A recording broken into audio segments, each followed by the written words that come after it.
Hello everyone, welcome to Kanen Coffee. Here we have a Pavoni professional espresso machine. We just did a tune-up to this machine, replacing pretty much all the gaskets and little moving parts are here, taking the machine completely apart, removing all these, and pretty much all these, and making sure it's clean. There's no leaks, everything is good, and everything is good and working. Let's try the steamer. You can see it has really good pressure and.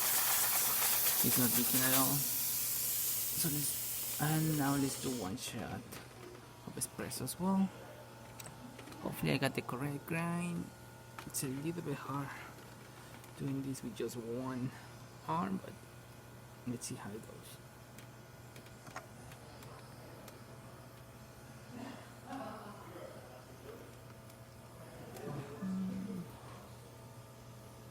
Portafilter is not leaking. There's really good water flow in there.